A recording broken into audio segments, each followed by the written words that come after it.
Thanks for coming to take a tour of Hiawatha Gardens. We're going to start by talking a little bit about the council resolution that got this whole thing going. And here you'll see what the resolution says and what progress we've made so far. Back in October of 2020, Council passed a resolution empowering a task force to investigate and implement the restoration of Hiawatha Gardens. And it had a number of different tasks for us to do. We were asked to consider starting the process to bring Hiawatha Gardens back into the historic district.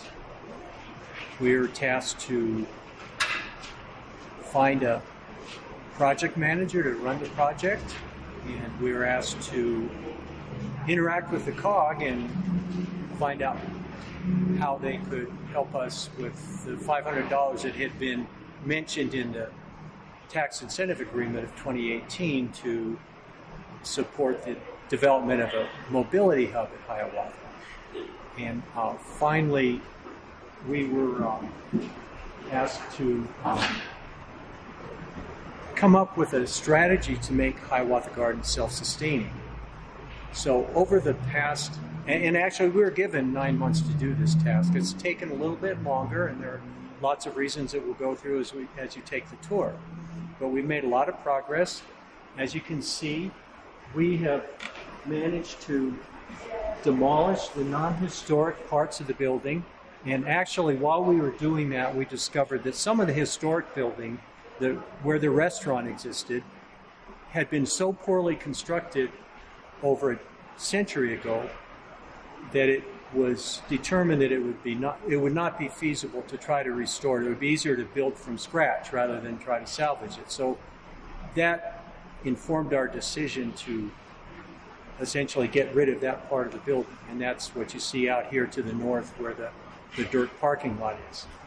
And you can see we've done a lot of other things. We've opened up engagement with the community. We look back over the past community engagement and tried to understand what people were envisioning for the property originally.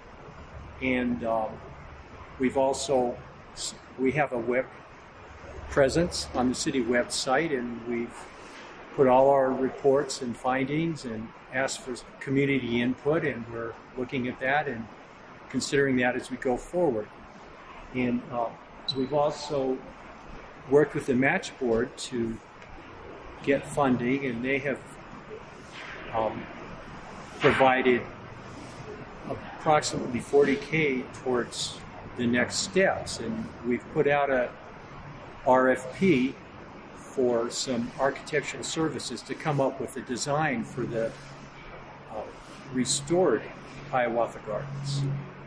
And finally, we've also coordinated with the city parking and transportation board to come up with a notion of what would be in a mobility hub, what things would we want. And so as we move forward, there's a group working on that. We'll have a lot more community engagement, a lot more opportunities for people to ask ask questions and give their perspective on what this space should be. So if you have any questions, I'd be happy to answer. Hi, I'm Joel Grabenik, city engineer for Manitou Springs. I'm the project manager for this partial demolition project, and I have the privilege to share with you kind of where we are with demolition and the structural assessment. As Alan alluded to a moment ago, everywhere else that's already been torn down was concluded that it really had poor foundation. It was not structurally sound. Fortunately, that's not the case with the building we're in now, which we refer to as the dance hall. So part of the task was we demolished all the perimeter stuff, the link in the restaurant. This is a picture here. We did additional demolition outside there for the wings. You'll see that. And then we had a structural engineer and an architect come in and evaluate the building. And one of the things that they looked at were the foundation elements and then these queen rod trusses, which are above you. One of the things that makes this building significant and valuable is that they have these called queen rod trusses. And they were very cutting edge at the time, and they allowed this building to have a much larger span for an opening that was really standard for that time period. And these queen rod trusses sit on stone foundations and columns, and we'll look at that in just a second. And then the other really neat thing about this building is if you can look behind me here, and you might be able to hear the microphone, but Fountain Creek is running right along here. So, you could imagine that there were dances and events here, and people could look out and see the creek and experience the creek. It's a really neat part of the building. Also, something else about the structural integrity of the building.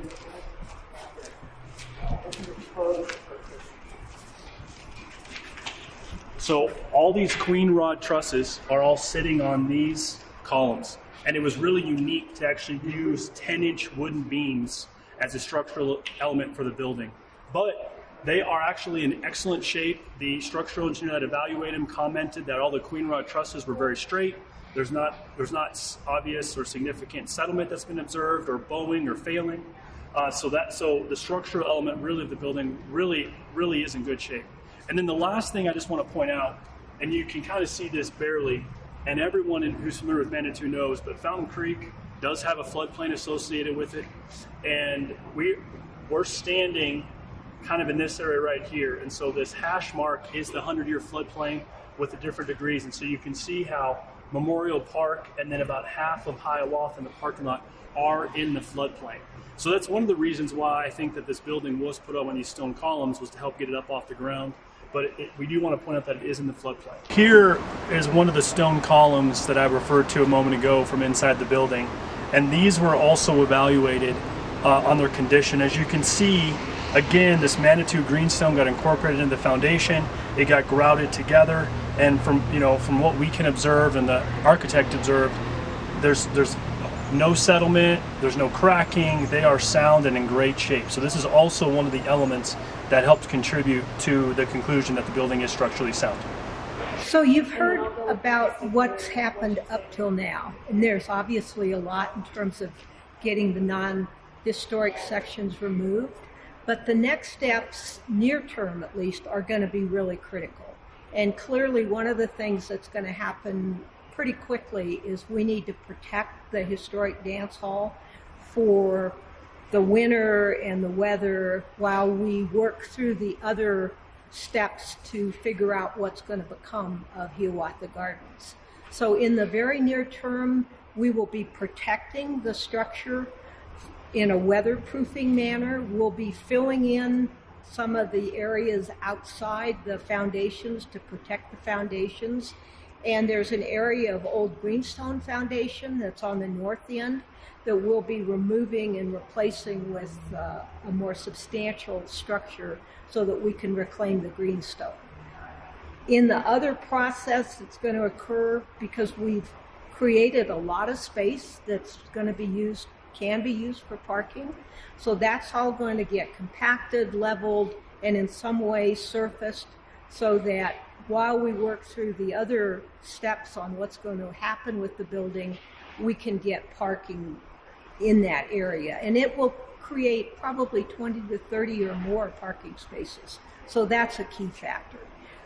A month or so ago, we released an RFP to get architectural and engineering services to look at restoring the historic dance hall, which is the main project, and then a secondary project will be to design restrooms and potentially a mobility hub, either on the north end or perhaps on the east side, so that there are ancillary structures that can support the dance hall and provide services for the community. And we are at the point now where we've got 2 very qualified firms who have proposed. We are going to be interviewing them in about a week and a half, make a selection, and then that selection will go to City Council tentatively October 5th for hiring an architectural firm to basically figure out and provide designs and ultimately construction drawings for the restoration of this dance hall and the ancillary structures. We are in the process of applying for a state historic planning grant that will help us with some of the work, both probably on the design and potentially some of the protective work to keep the building safe while we proceed. We have also received an individual nomination to put Hiawatha Gardens, the historic dance hall, back into the historic district. It originally was in the historic district and then was removed when the district was shrunk considerably in, I think, 1996. So that nomination has been provided to the city, and there is a code-described process that indicates how that discussion proceeds, including a public hearing in front of the Historic Preservation Commission, and then ultimately a couple of workshops and a public hearing in front of City Council. While all this is going on, and it will take a number of months clearly, we will be doing our normal 90-day updates to council. And as our architect is working through their design process, there will be frequent opportunities for the community to weigh in, give input. Once we have conceptual designs, to give input on those designs and ultimately on a final design. So those are the really near-term steps, and how all that happens will dictate what happens long-term. So that's our process, and we are on our way. Thank you.